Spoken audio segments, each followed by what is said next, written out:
Hello beautiful beings. So I'm making this video from a beautiful field that's just around the corner from my house. I'm just enjoying spending a bit of time in nature and just relaxing in the sun. It's really, really nice.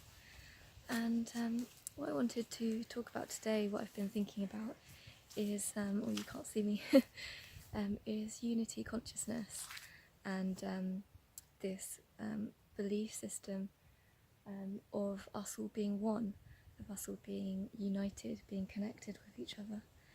And obviously in the hippie community, we tout this this belief system, like, yeah, we're all one man, peace and love, dude.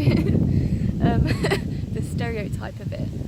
But sometimes the reality of it is much more deep and painful and beautiful, rich and raw, and makes you vulnerable and makes you take full responsibility.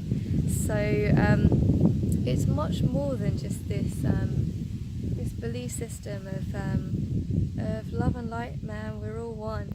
But actually, what I've noticed sometimes is communities that maybe uphold that value within that very small community, but then see the outside groups that are not part of that inner circle as being less enlightened, as being unawakened, as being unconscious and things. Whereas actually, unity consciousness is seeing the oneness within all of us. It's seeing the oneness in the people that are maybe not doing the things that you believe in, maybe living different values, different lifestyles to you. Seeing, even people who are doing things in the world that are not okay, like acts of violence and stuff.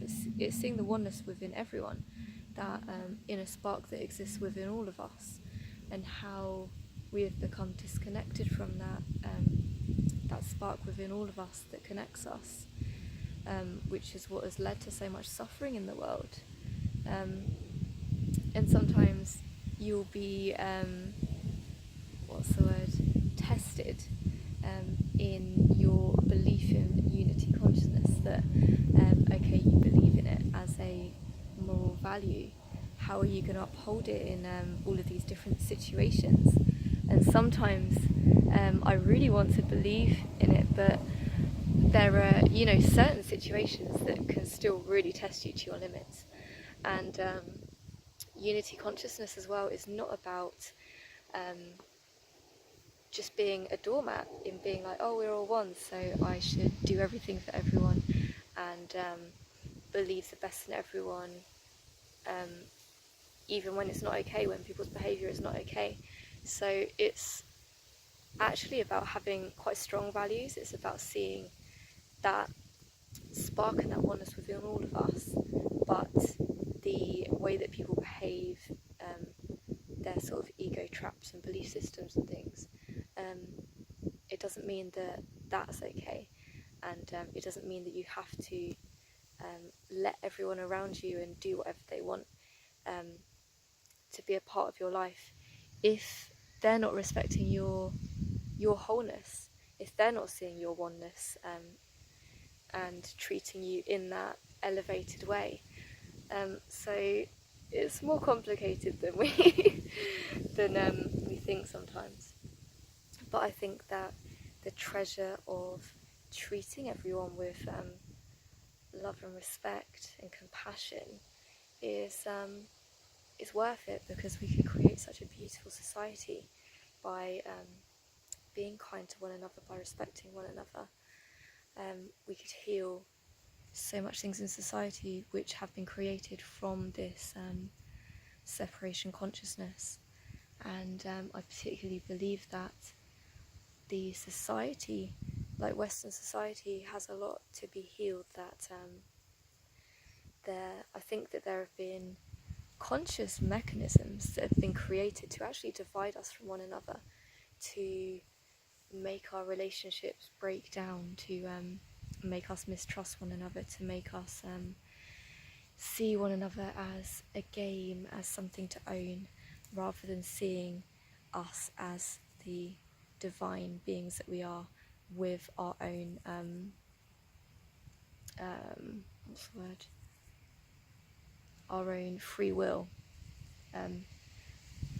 So yeah, it's an interesting time at the moment with both seeing the oneness in people, that when I'm talking about seeing this oneness, this divine spark, it goes a step further from this feeling of we're all one, to actually seeing in another's eyes the reflection of yourself and them. So it's like a whole step beyond, where you look at people around you, sometimes people you've just met, and you see that they are you and you are them.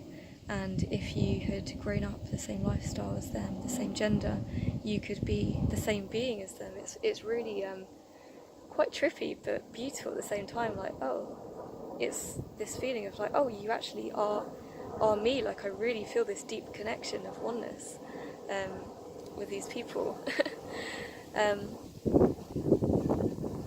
So I think that as we come into that recognition more and more, it's going to be a really interesting time of co-creating with one another once we finish this healing and we've learned to trust one another again, to really have our own boundaries and wholeness, to create in a really healthy way rather than a way that we are kind of manipulating one another.